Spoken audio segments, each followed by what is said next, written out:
লোটে মাছের চপগুলো দেখুন কত সুন্দর হয়েছে, কত সুন্দর ফুলেছে দেখুন। যেমন সুন্দর ফুলেছে তেমন সুন্দর কিন্তু মুচমুচেও হয়েছে।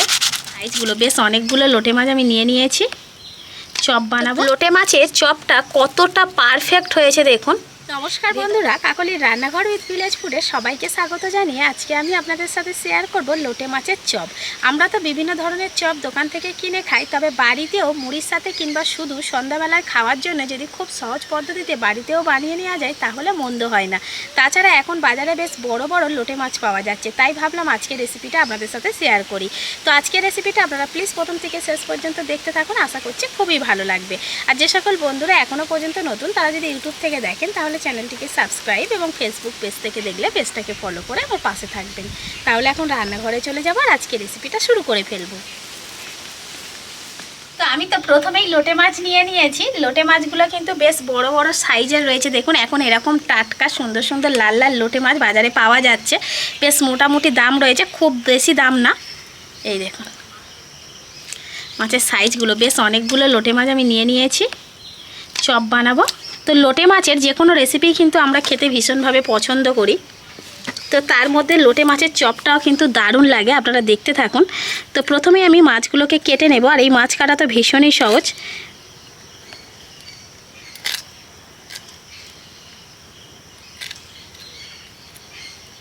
এবার মাথার দিকটাকে কেটে নেব।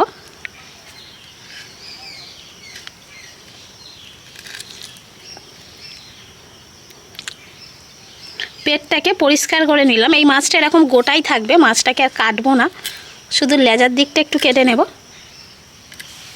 এইরকম গোটা গোটা মাছই আমি ধুয়ে নিয়ে আসবো। মাছগুলোকে ভালো করে জল দিয়ে ধুয়ে নিয়েছি। এবার উনান জেলে কড়াইতেও জল দিয়ে দিয়েছি, জলের মধ্যে মাছগুলোকে এবার সেদ্ধ করে নেব, কারণ মাছ থেকে কাঁটাটা ছাড়িয়ে নিতে হবে। তো তার জন্য এই গোটা গোটা মাছগুলো কিন্তু আমি জলের মধ্যে দিয়ে দিলাম। এবার ঢাকা দিয়ে 10 মিনিটের মতো জাল দিয়ে মাছগুলোকে সেদ্ধ করে নেব। লোটে মাছ ভীষণই নরম, খুব কম সময়ের মধ্যে কিন্তু এরকম সেদ্ধ হয়ে যায়। তো এবার আমি মাছটাকে এইভাবে একটা ছাদনার সাহায্যে তুলে নেব জল ঝরিয়ে।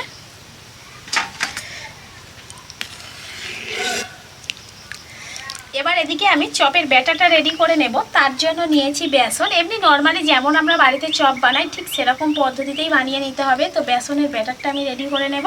এখানে 1 বাটি নিয়েছি বেসন। এবার একে একে মশলাগুলো দেব। প্রথমেই দেব লবণ, একদম সিম্পল মশলা, ঘরোয়া মশলা। দেব লঙ্কা গুঁড়ো, যে যেমন ঝাল খেতে পছন্দ করেন সেই মতো লঙ্কা দিয়ে দেবেন। দেব হলুদ গুঁড়ো খুব অল্প করে, দেখুন সব কিছু কিন্তু আমি হাফ চামচের থেকেও কম দিচ্ছি। এই যে 1 বাটি আমি নিয়েছি বেসন, তার মাপ করে দিয়ে দেব অল্প একটু কালো জিরে, একটু গরম মশলার গুঁড়ো। এবার হাত দিয়ে ভালো করে একটু শুকনো অবস্থায় মিশিয়ে নেব। এবার এখানে আমি নর্মাল জল নিয়েছি, অল্প অল্প জল দিয়ে বেসনটা গুলে নেব। ব্যাটারটা খুব বেশি ঘন হবে না, আবার খুব বেশি পাতলা হবে না, তাই প্রথমেই বেশি জল দেওয়া যাবে না।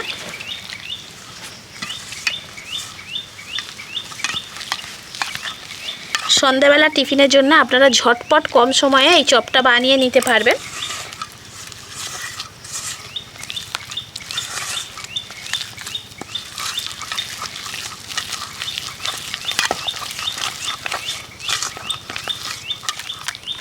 এখানে আর কোনো উপকরণ দেওয়ার দরকার নেই, শুধুমাত্র হাত দিয়ে এইভাবে ভালো করে ফেটিয়ে নিতে হবে বেসনটাকে, তাহলেই চপগুলো অনেক বেশি ফুলবে।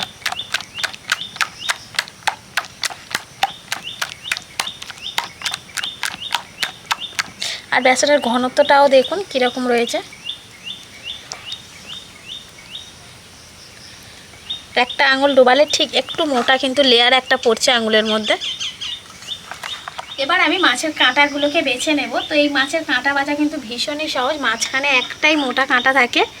এটাকে মাছটাকে দুটো দিকে এইভাবে সাইড করে দিয়ে মাছের এই মোটা কাঁটাটাকে তুলে নিলেই কিন্তু মাছের কাঁটা বাছা হয়ে যাবে।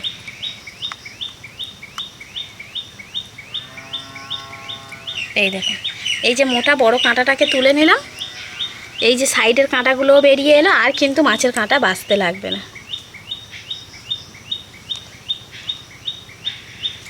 তাই খুব বেশি সেদ্ধ করে একেবারে গলিয়ে ফেলবেন না, ঠিক এই রকম গোটা থাকবে কাঁটাটা, তখন কিন্তু কাঁটাটাকে বেছে তুলে নিতে খুবই সুবিধা হয়। দেখুন আরও একটা তুলে নিলাম, কত তাড়াতাড়ি হয়ে যাচ্ছে। তো সবগুলো কাঁটা এইভাবে বেছে নেব।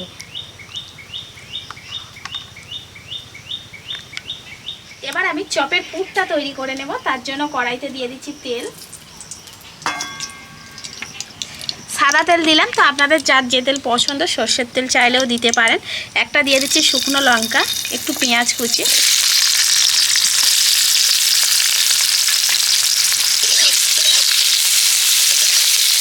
এবার দেব আমি আদা রসুন বাটা, কাঁচা লঙ্কা কুচি, এগুলো দিয়েও হালকা করে ভেজে নেব।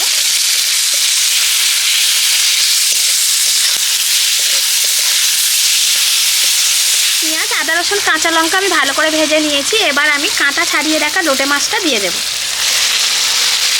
কারণ লোটে মাছে কিন্তু জল রয়েছে, খুবই নরম একটা মাছ, তো জলটাকে শুকিয়ে নিতে হবে, তাই আগে থেকে দিয়ে দিলাম। একটু নাড়াচাড়া করে নেব, আর নাড়তে নাড়তেই একে একে আমি মশলাগুলো দিয়ে দেব। প্রথমেই দিয়ে দেব লবণ, পরিমাণ মতো কিন্তু সমস্ত মশলা আপনারা দিয়ে দেবেন, যেমন পরিমাণে মাছ নেবেন। দিয়ে দেব হলুদ গুঁড়ো, লঙ্কা গুঁড়ো, কাঁচা লঙ্কাও দিয়েছি, তো সেই বুঝে লঙ্কা গুঁড়োটা দিতে হবে। দিয়ে দিচ্ছি জিরে গুঁড়ো, আর দেব গরম মশলা গুঁড়ো। এগুলো দিয়ে এখন মাছটাকে আমি নাড়তে থাকবো, অর্থাৎ এই মাছটাকে মশলার সাথে কষিয়ে নেব।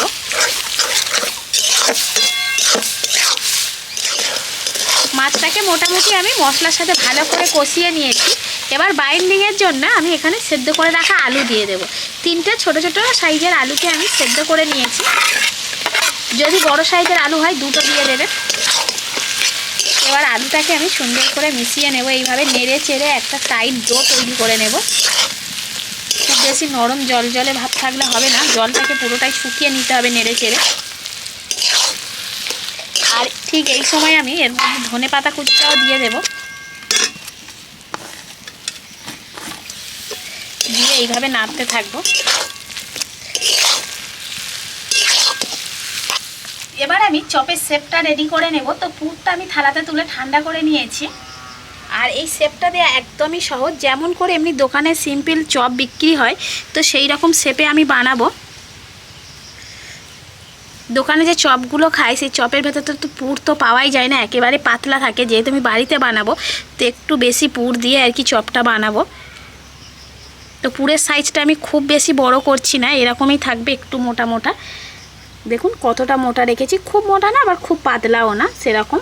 তো এইরকম গোল করেই শুধু হাত দিয়ে চ্যাপটা করে দিলেই হবে। আর এদিকে আমি প্লেটে একটু বেসন ছড়িয়ে নিয়েছি, তার উপরে রেখে দেবো পুরগুলোকে, অর্থাৎ চপের শেপগুলোকে। ঠিক এইভাবে গোল করে নিয়ে হাতের তালুতে দিয়ে জাস্ট একটু এরকম চ্যাপটা করে নিলেই হয়ে যাবে। চপের শেপ একদমই রেডি। কত তাড়াতাড়ি হয়ে যাচ্ছে।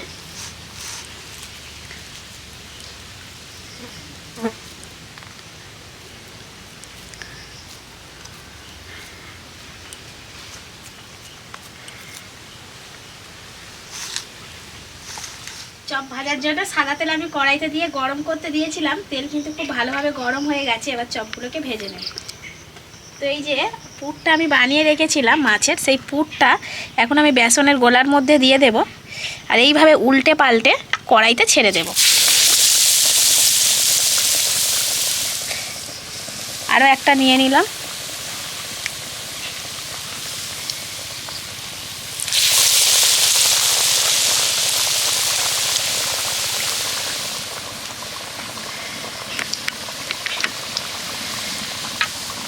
বেসনের গলাটাকে আমি খুব বেশি মোটা করিনি, তার কারণ হলো বেসনটা বেশি মোটা থাকলে তাহলে কিন্তু লোটে মাছের চপ খেতে ভালো লাগবে না। তো পুরটার জন্যই স্বাদটা ভালো লাগবে। প্রথমবারে আমি 3টে চপ দিয়ে দিলাম, কারণ প্রথমবারে অল্প করে দিলাম, কেমন হয় দেখি। তো যাই হোক, চপগুলোকে আমি উল্টে দিচ্ছি। এইভাবে উল্টে পাল্টে সুন্দর করে মুচমুচে করে ভেজে নেব। তো চপগুলো ভাজা হয়ে গেছে, এবার আমি তুলে নেব। একটু লাল লাল করেই ভেজে নিয়েছি, কত সুন্দর হয়েছে দেখুন। ঠিক এইভাবে তুলে নিয়ে এইভাবে ছেড়ে দিতে হবে।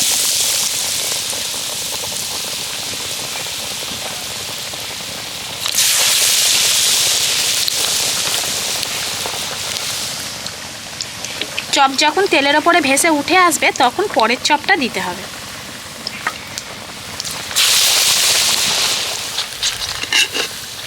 লোটে মাছের চপগুলো দেখুন কত সুন্দর হয়েছে।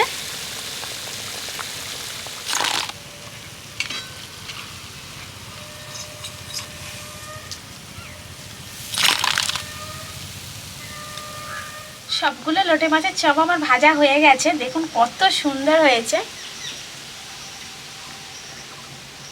চপের কালারটা কিন্তু দারুণ এসছে, সুন্দর একটা সেন্টও বেরোচ্ছে যেহেতু লোটে মাছের চপ। চপগুলো কত সুন্দর ফুলেছে দেখুন, যেমন সুন্দর ফুলেছে তেমন সুন্দর কিন্তু মুচমুচেও হয়েছে। প্রত্যেকটা চপ একই রকম হয়েছে। তো লোটে মাছের চপটা কতটা পারফেক্ট হয়েছে দেখুন, ভিতরটাই পুরোটাই কিন্তু লোটে মাছের পুরে ভরা। আস্তে আস্তে তো বর্ষা চলে আসছে, আর এই দেখুন না হঠাৎ করেই বৃষ্টি চলে আসছে, এরকম দিন চলে এসছে। এখনই একটু আগেই কত রোদ্দুর আর গরম ছিল, আবার এখন বৃষ্টি পড়ছে। তো এইরকম বৃষ্টির দিনে সন্ধ্যাবেলাতে যদি এরকম মুচমুচে লোটে মাছের চপ থাকে, উফ, তাহলে তো পুরো জমে যাবে। চায়ের সাথে কিংবা মুড়ির সাথে দারুণ লাগে খেতে।